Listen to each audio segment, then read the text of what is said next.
بسم الله الرحمن الرحيم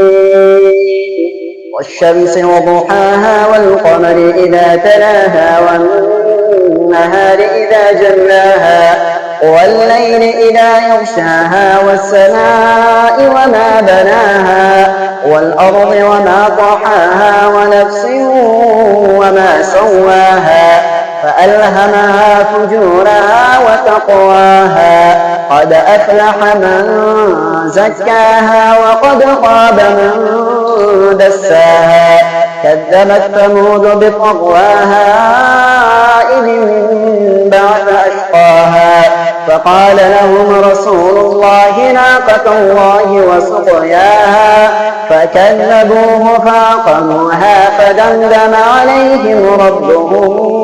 بذنبهم فسواها ولا يخاف عقباها.